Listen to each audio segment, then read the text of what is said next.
आप सभी का बहुत बहुत स्वागत करता हूं और आज हम चर्चा करने वाले हैं मैक्रो और माइक्रो दोनों के डिफरेंसेस पर। देखिएगा, अगर मैं बात करता हूं माइक्रो की, तो माइक्रो में आप ये समझते होंगे, माइक्रो का मतलब होता है स्मॉल। ठीक है, जब भी हम क्या करते हैं, when we study the economic problems और इकोनॉमिक इश्यूज और फॉर ए इंडिविजुअल, जब हम क्या करते हैं इंडिविजुअल के इकोनॉमिक इश्यूज को या फिर इंडिविजुअल के इकोनॉमिक प्रॉब्लम्स को चर्चा करते हैं, उसको सोल्व करने की बात करते हैं, तो हम चर्चा करते हैं किसकी? माइक्रो इकोनॉमिक्स की। ठीक है, और वहीं अगर मैं बात करता हूं मैक्रो की, तो macroeconomics is a study of economic issues और economic problems related to the whole countries. हम पूरी कंट्रीज की, पूरे देश की इन्फ्लेशंस, डिफ्लेशंस, डिप्रेशिएशंस, ठीक है, lack of demand and goods, इन सभी के बारे में चर्चा करते हैं।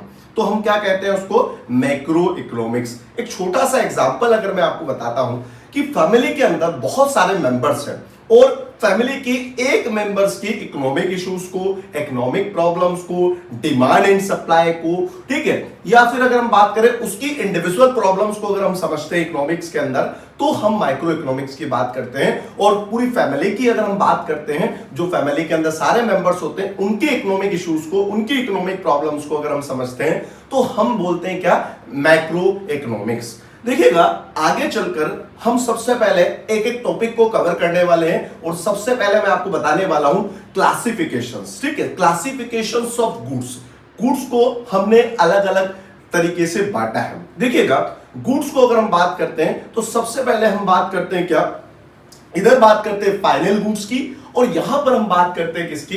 इंटरमीडिएट गुड्स की। दो प्रकार के गुड्स होते हैं, one is final goods and intermediate goods.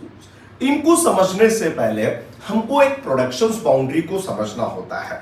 जो प्रोडक्शंस बाउंड्रीज होती है, अगर प्रोडक्शन बाउंड्री से इज ए इमेजिनरी बाउंड्री, ये क्या होती है कि इमेजिनरी बाउंड्रीज होती है। जब भी हम क्या करते हैं, कोई भी प्रोडक्ट गुड्स का प्रोडक्शंस करते हैं, तो उसके अंदर बहुत सारे रॉ मटेरियल ऐड किए जाते हैं। फॉर एग्जांपल, अगर मुझे बिस्किट्स बनाना है तो उसके अंदर मुझे शुगर भी मिलानी है, उसके अंदर फ्लोर भी मिलाना है, ठीक है, और भी चीजें अगर उसके अंदर मिक्स होती है, तो ये जो बाउंड्रीज है यहां से यहां तक, ठीक है, वो रेडी टू कंज्यूम नहीं है। रेडी टू कंज्यूम नहीं है मतलब डायरेक्टली कंज्यूमर उसको खरीद नहीं रहा है, तो वो क्या है? प्रोडक्शंस बाउंड्री के अंदर है। ठीक है, अगर कंज्यूमर उसको कंज्यूम कर लेता है या फिर परचेस कर लेता है, तो वो प्रोडक्शंस बाउंड्री के बाहर हो जाता है। तो कहने का मतलब ये कि अगर रेडी टू कंज्यूम है तो वो प्रोडक्शंस बाउंड्री के बाहर है, और उसके अंदर अगर बहुत सारे इंग्रेडिएंट्स डालने हैं तो हम उसको बोलते हैं इंटरमीडिएट गुड्स। तो गुड्स का क्लासिफिकेशंस अगर हम करें तो क्लासिफिकेशंस ऑफ गुड्स, ठीक है, तो क्या होगा? They are the two types. First one is final goods and another one is intermediate goods. ठीक है, और अब हम समझते हैं फाइनल गुड्स। देखिएगा, फाइनल गुड्स जो है वो रेडी टू कंज्यूम है। ठीक है, मतलब ये उसका इस्तेमाल हम कर सकते हैं, ठीक है, कंज्यूमर ने उसको खरीद लिया। अब उसके अंदर भी फाइनल गुड्स को फर्दर हम डिवाइड करते हैं दो पार्ट्स में। पहला जो हो जाता है आपका, एक होता है कंज्यूमर गुड और एक होता है आपका कंज्यूमर गुड्स के साथ में एक होता है कैपिटल गुड्स।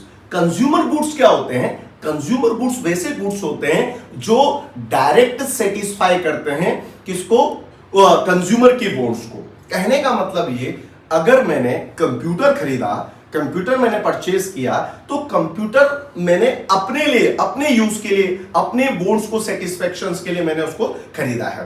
तो ये क्या करते हैं? तो क्या होगा आपका? Consumer goods are the goods which directly satisfy the, ठीक है, इंडिविजुअल नीड्स और ए कंज्यूमर नीड्स। उसको क्या कहा जाएगा? उसको कहा जाएगा आपका कंज्यूमर गुड्स। फाइनल गुड्स के अंदर एक और होता है आपका कैपिटल गुड्स। मैंने कंप्यूटर खरीदे, लेकिन मैंने क्या किया? उसमें इन्वेस्टमेंट के लिए खरीदे। कहने का मतलब मैंने कोचिंग क्लासेस कंप्यूटर की स्टार्ट की, तो वो जो है, जो मेरा इन्वेस्टमेंट है, इस टाइप के जो भी गुड्स होते हैं उसको क्या कहा जाता है? उसको कहा जाता है आपका क्या? कैपिटल गुड्स, जिसके अंदर मैं कैपिटल इन्वेस्टमेंट या कैपिटल या इनकम कमाने के लिए मैं क्या करूंगा? इन्वेस्टमेंट करूंगा। तो एक हमने देखा क्या? Directly consume by the consumer, और एक क्या होता है? इन्वेस्टमेंट के लिए किया जाता है। समझ में आ गई चीजें? तो कैपिटल गुड्स और intermediate goods, sorry capital goods और कंज्यूमर गुड्स। फिर हमने एक और चीज देखी थी, जो गुड्स होते हैं उसके अंदर इंटरमीडिएट गुड्स भी होता है।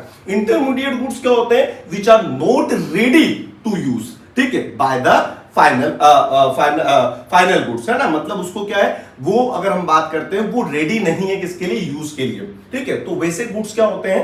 वो इंटरमीडिएट गुड्स होते हैं, which have yet not cross the production boundary, जो अभी तक प्रोडक्शन बाउंड्री के अंदर ही है। मतलब ये, अगर मैं बिस्किट्स बना रहा हूं तो उसके साथ में क्या है आपका, बहुत सारे इंग्रेडिएंट्स मिल जा रहे हैं अभी, जैसे कि शुगर हो गया, तो शुगर जो है वो इंटरमीडिएट गुड्स है बिस्किट्स के लिए। समझ में आ गई चीजें?